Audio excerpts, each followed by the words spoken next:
दरअसल अगर ऐसा नीतीश कुमार ने किया होगा तो इसकी वजह यही है कि वो बेहद नाराज़ हैं, बहुत अंदर से दुखी भी है, जी। क्योंकि मांझी लगातार कसम खा रहे थे कि नीतीश कुमार का इस जीवन में साथ नहीं छोड़ेंगे जी।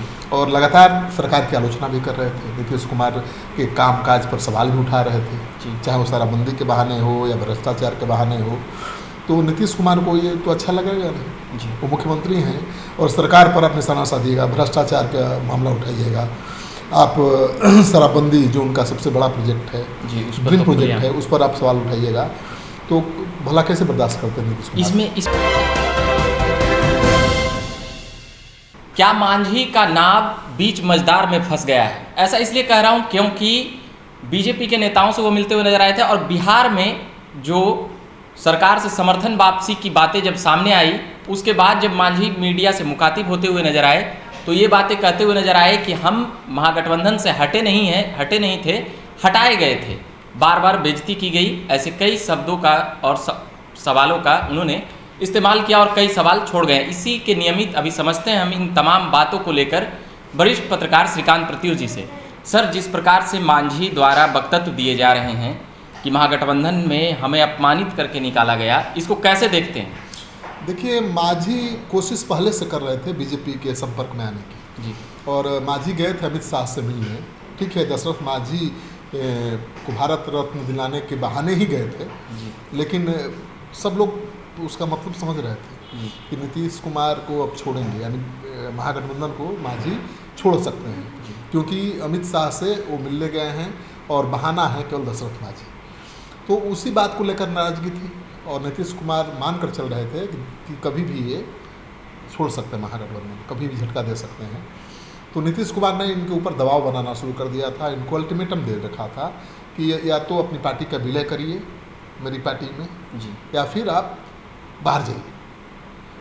ये बीच का रास्ता अपना रहे थे। एक गेट आउट शब्द का इस्तेमाल कर रहे हैं सर की? हाँ, मांझी कर रहे हैं। उन्होंने कहा कि या तो आप पार्टी का अपना विलय करिए, नहीं तो गेट आउट। इन बातों में कितनी सच्चाई लगती है? अब ये तो मैंने सुना नहीं था कि नीतीश कुमार ने क्या कहा, लेकिन मांझी कह रहे हैं कि गेट आउट कह के बाहर कर दिया।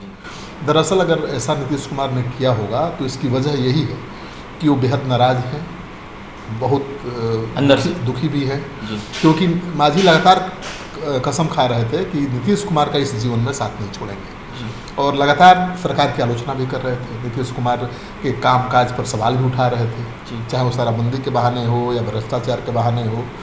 तो नीतीश कुमार को ये तो अच्छा लगेगा नहीं जी। वो मुख्यमंत्री हैं और सरकार पर आप निशाना साधिएगा, भ्रष्टाचार का मामला उठाइएगा, आप शराबबंदी जो उनका सबसे बड़ा प्रोजेक्ट है जी, ड्रीम प्रोजेक्ट है, उस पर आप सवाल उठाइएगा, तो भला कैसे बर्दाश्त करते हैं नीतीश कुमार? इसमें कहा यह जा रहा है कि नीतीश कुमार को इससे लॉस लगेगा या फिर मांझी को लॉस लगेगा। जैसे उन्होंने मांझी से किनारा किया, क्योंकि ये तो नीतीश कुमार का कहा जा रहा है कि वह पहले समझ रहे थे कि 24 लोकसभा से पहले मांझी जी थोड़ा गड़बड़ सड़बड़ करेंगे, तो भैया पहले ही निपट लीजिए। आपको याद होगा कि मांझी के बेटे संतोष मांझी जी जी मंत्रिमंडल से इस्तीफा देते हैं और कहते हैं कि अभी हम महागठबंधन में ही हैं जी। महागठबंधन में आगे भी बने रहेंगे या नहीं, ये बड़े दल तय करेंगे।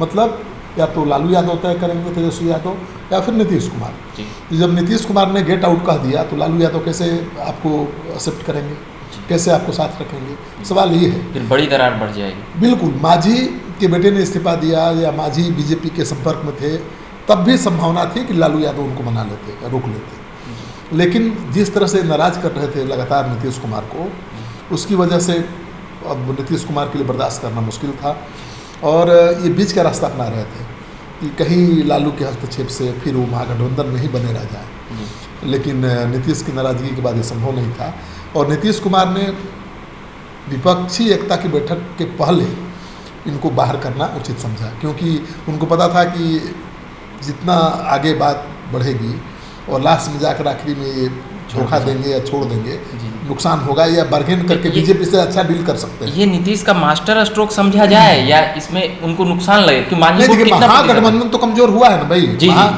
महागठबंधन के साथ जीतन राम मांझी थे, 2% उनका सॉलिड वोट बैंक है, तो उसका नुकसान हुआ है। तो सवाल ये उठता है कि मांझी वोट का नेतृत्व जीतन राम मांझी कर रहे थे क्या? इस पर भी एक हाँ, लगातार वो घूम रहे थे बिहार में, आपको पता ही है जी, पूरे बिहार में घूम रहे थे। वैसे उनका प्रभाव ज़्यादा मगध में है जी, लेकिन वो पूरा पूर्णिया, अररिया, उन इलाकों में जहाँ पर महादलित ज़्यादा हैं, जी जी दौरा कर रहे थे लगातार सरकार पर निशाना साध रहे थे, जी तो अपना वो वोट बैंक बढ़ा रहे थे, सरकार पर दबाव बना रहे थे। जी तो नीतीश कुमार को लगा कि अगर देर करेंगे तो ये बार्गेन करेंगे बीजेपी के साथ, पहले ही हटा देते हैं जी। तो बीजेपी के साथ भी बार्गेन नहीं कर पाएंगे, यानी बीजेपी भी इनको भाव नहीं देगी। अभी एक सब बड़ा सवाल ये उठ रहा है कि क्या बीजेपी अब उनको पहले जैसा तवज्जो दे रही है या देगी या नहीं देगी? क्या बीच में फंस गए हैं क्या? बिल्कुल फंसे हुए हैं, क्योंकि नीतीश कुमार ने फंसा ही दिया है जी। ये चाहते थे नीतीश कुमार को फंसाना, नीतीश कुमार ने इनको फंसा दिया है। इनको मौका ही नहीं दिया बीजेपी से डील फाइनल करने का, अब उसके पहले ही इनको निकाल दिया। तो अब इनके पास रास्ता क्या है? अकेले चुनाव लड़ नहीं सकते हैं जी। तो इनका पास एक ही रास्ता है ना भाई, कि आप बीजेपी के साथ चाहिए। अब बीजेपी तो अपनी शर्तों पर लेगी, अब जो देगी वो लेना पड़ेगा। एक सीट तय, एक सीट दूसरे। बिल्कुल जी। तो मुझे लगता है कि मांझी महागठबंधन को छोड़कर एनडीए में जाते हैं तो एनडीए और मजबूत होगा, इसमें शक नहीं है जी। लेकिन उस वोट बैंक को क्या गिनना जिसका कोई ठिकाना ना हो।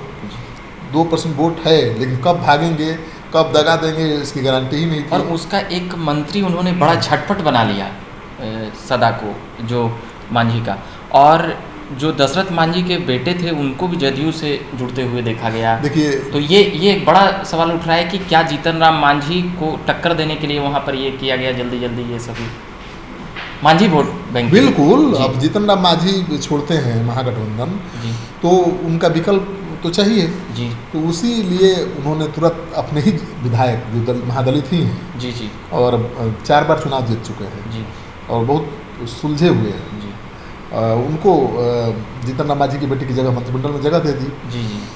तो नीतीश कुमार की घबराहट भी इससे दिखती है कि जीतन राम मांझी के जाने को लेकर वो किस तरह से जोर लगा रहे हैं कि भरपाई उसकी हो जाए।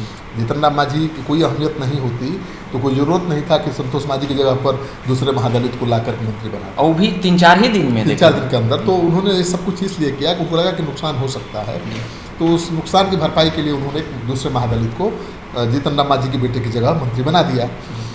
अब सवाल ये उठता है कि क्या बीजेपी से जीतन राम मांझी की डील पक्की हुई है? जी। बिल्कुल जीतन राम मांझी की डील पक्की नहीं हुई है जी। और जब ये निकले जेडीयू को छोड़कर या महागठबंधन को छोड़कर उस समय तो बिल्कुल पक्की नहीं हुई थी, बात चल रही थी।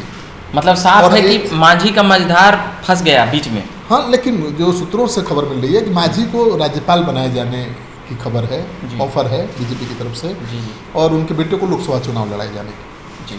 लेकिन मांझी अगर थोड़ा दिन और रह जाते महागठबंधन में तो अच्छा डील हो सकता था, और अच्छा डील हो सकता था बीजेपी के साथ।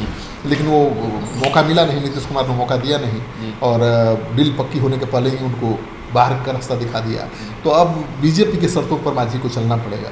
पहले तो बीजेपी कह रही थी कि आपको गवर्नर बना देंगे और बेटा को एमपी बना देंगे और जीतेगा तो मंत्री भी बना देंगे लेकिन अब तो बीजेपी अपने हिसाब से काम करेगी। मांझी अपनी शर्तों पर बीजेपी को नहीं नचा पाए, अब नहीं चला पाएंगे। एक सवाल इसी के बीच आ रहा है सर कि मांझी जो वोट बैंक है, जैसे कि दशरथ मांझी को, मांझी जो जिन्होंने पहाड़ तोड़कर, जिनके भारत रत्न के लिए जीतन राम मांझी गए थे, तो उनको उनके तरफ जाए क्योंकि उनके बेटे को जिस प्रकार से नीतीश कुमार जी ने लाया और फिर ये मांझी को। देखिए, जीतन राम मांझी महागठबंधन से बाहर हुए तो उसकी भरपाई के लिए नीतीश कुमार ने 2 काम किया।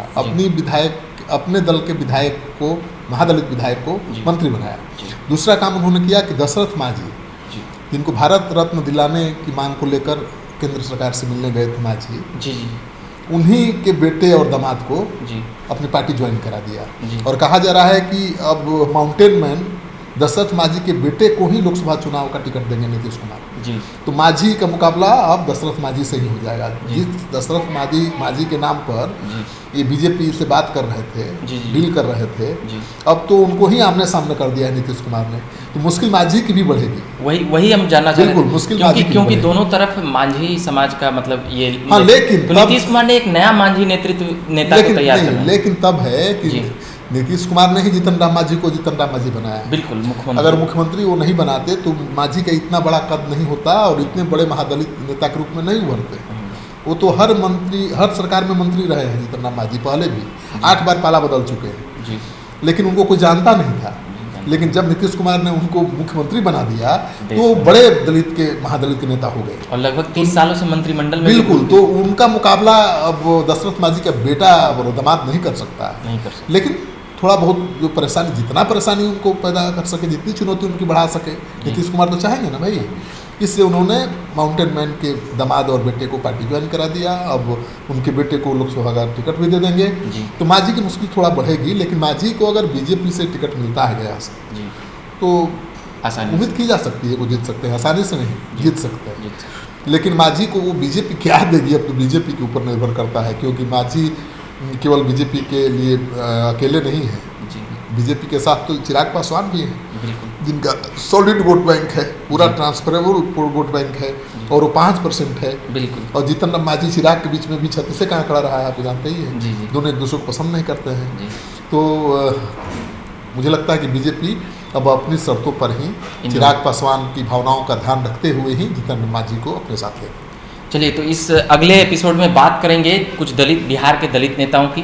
बाकी इसमें यही समझ में आया कि जीतन राम मांझी जो खेल करना चाहते थे, नीतीश कुमार ने पहले ही भांप लिया, और बीजेपी के भी सामने कह सकते हैं कि जीतन राम मांझी के लिए एक असमंजस है कि जो चीज़ें अभी और उनको दबाव बनाकर नीतीश पर मिल सकती थी, अब वो उस मामले में जीतन राम मांझी अब चढ़ के राजनीति नहीं कर पाएंगे। तो ये बात कर रहे थे हम वरिष्ठ पत्रकार श्रीकांत प्रत्युष जी से, तमाम बातें समझ रहे थे। बाकी आप बने रहिए मेरे साथ।